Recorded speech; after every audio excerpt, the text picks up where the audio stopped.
kabajamtoota jaallatamtoota hordoftoota mana kootii mucaan kun baay'ee taphatti baay'ee qoosti akkasiin haasaa nan beeka ijoollee mana kootii qoosaa kooyyuu maali waan meeqa haasaa oola akka jarri muufanne nan beeka kanaaf dhiqqoo dogoggora yoo dhiqqoo uumame illee dingata akka waatti intanaan jenne sirreeffama dhigeessanii sirreeffamni immoo ijoolleen biyya Dubaay keessa jiranu ijaazaa bu'u inni jedhamuu fi namoota muraasa malee hundan laallatu ishii dhageessanii hundan laallatu qoosaadha. Ijoolleen ijaazaa bu'an yeroo jaraa bu'an nu laallatu warri ijaazaan bu'unes yeroo jaraa dhiisan nu laallatu akkasitti qofa qabaadha. Qaldii dhiqoo qubna kana godhatu tochuudhumaa fi I love you, I miss you, I kiss you sinin jennee yeroo barbaadan. Okay? Ishi. Maakii. Waa takkas gaafadhu mubee.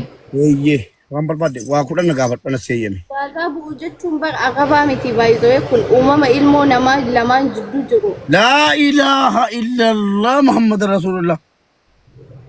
Ishi. Wallaahi laziim arrabaa miti kun. Ishi dubbadhu dhala na kalaas. Wallaahi arrabaa miti baay'isoo namatu gara arrabaatitti sammuu kenna kanatu xiqqoo isii waa. Ishi uumama nama labaatete ishi nutti biga. Arrabaa miti wallaahi uumama nama barbaadde. Dubartiin kan uumamteef dhiiraa fi dhiirri kan uumameef dubartiif baay'isoo bal'isnee yaadu waan jedhamu tokko jira amma. Rabbi uume keessa daballeessuu jedhe sila baarure an adda amata beeka. Adda oggaa tokko guutuu as keessa kanan deemu takka guyyaa tokko mubaarak ijaazaa wayii sii bu'ee namootanii maanan laalirree amma nan laallatu. Mana qabda kaa. Ati haadha manaa qabda kaa. Okay haadha manaa yoon qabaadhani ilaalamu jechuudha. Ilaalamta yoo akkanatti silaallu qabaa miidiyaa akka silaallaa qeella kuma silaallee. Ishi. Kanaafuyyuu baay'isoo warra ijaazaa homaa itti jedhamtan baay'isoo hin aarinaa aannan qoosaa nan taphadha garuu hin aarinaa yoo isiniin jedhaniyyuu wallaahi hin aarinaa miknyaatuun kun uumama rabbiiti. Atamma ijaazaa rabbina hongeessu lamuu ijaazaadha walla agarsiisin rabbi haduuchu jedhiiti kakadhuutiin lama tumba'e jedhime. Ani hin kakadhu waan akkana kana keessatti hin kakadhu. Sadiitti kakadhushi. لا إله إلا الله دباب تقطو لكن تايم منكم كانوا مدوكا قدرتا ولا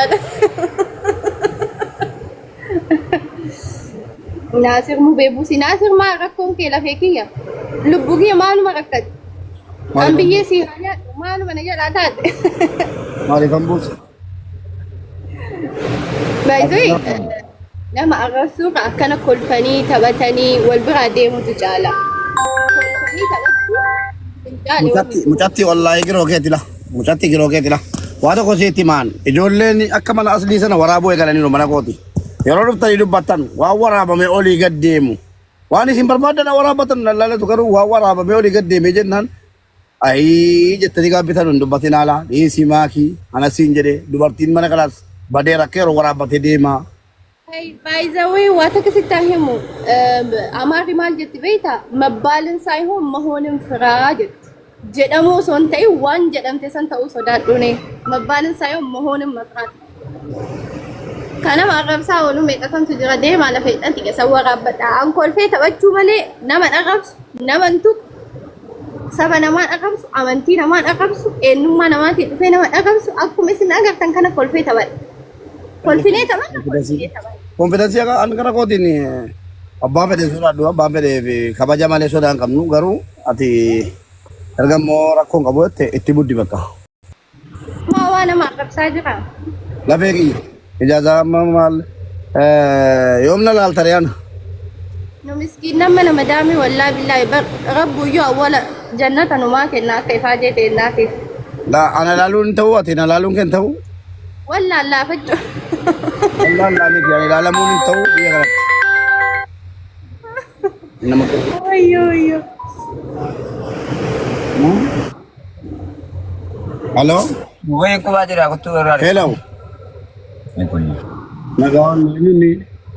Kanafuyyuu guys taphadha kolfaa yeroo keessan hin jirani taphaa fi kolfa dabarsaa waan bada badaa namaa jechuudha. Ani yaadadhu asii natti dabaluu keessa faayidaan qabu WhatsApp irraan eegaa. Kolfatti taphattutti yeroo keessan dabarsaa. Amma seenu galgala kam bayra kanan jedhi guutuu bayra. Waliin xiqqeessina wallee kolfuu fi taphachuutti bakka nuun aanillee waliin keessan isheen ati taphadha nuu maal na'u. Waan kanaan dura sobne. Dhugatu. Maaliif wal xiqqeessina saba tokko taanee amantii taanee gosa tokko taanee wal xiqqeessuu hin qabu. Kolfaa taphadha. Asiin yaadadhu asii waan tokko iyyuu yaadadhu olaay. Nama tokko ho'isee moo laa ilaaha illallah. Tarii hayyee kolfi tapha wallaa lazima addunyaan kun xiqqisu nu warra biyyaa qabaa jiru. Roozii. Meeqan nu jira. Ahmadiin akkanaan jedhe jara keenya. Intalli kun jala jirti baay'ee si jaallattii naan jedhe. Dhuguma Roozii ajalatti?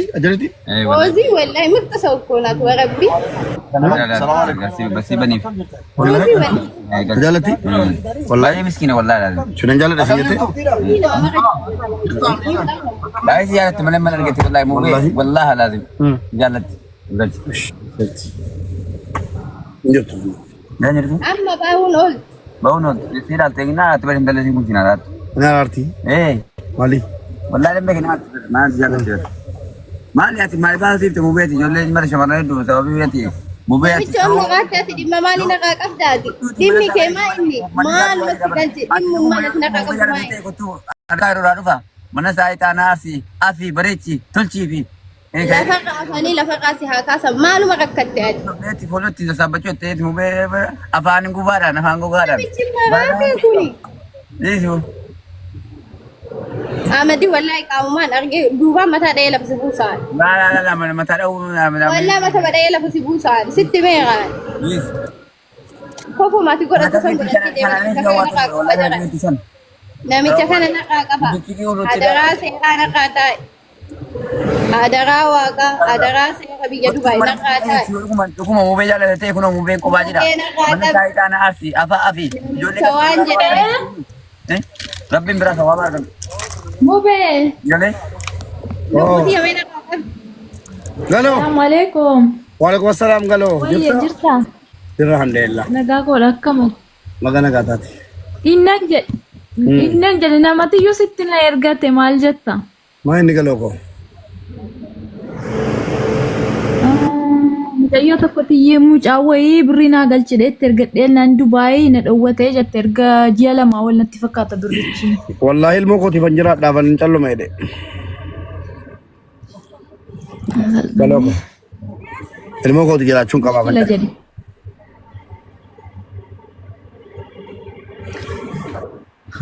ilmoo kooti jiraachuu Yaani gaddabsnee argataniitu kaleessa waan asliin dubbataa ture. Nagaan asliin adda mata meeqas keessa jira feemasa eenyuun dura feemasa waan haasa'uu didaa tureef isinitti meera akkuma sanatti fudha. Naalabuu warri keessattuu dhufta yoo ta'e hin sodaatan eeyyin hin sodaadhe maaliif sodaanne mujrima haqa namaa nyaatu haqa rabbiin haqa namaa nyaatin sinniisu jedhee dhaaddatee jiru nama nyaatu maaliif hin sodaanne an obboleessuwan wallahi mana beekamaa fi mana amanamaa malee nyaadduwan obboleessoo ani koo argan dhufe inni gaashan ja'a torba biyya kana jiraate iyyuu sodaata an miskiintichi dhufee ji'a shaniimaa bane sodaanne naa labuu hin sodaati wayi viidiyoon sinii waraabaa nan sodaadhe torba saddeeta keessatti iyyuu sodaata mubaarak dhufee ji'a shanitti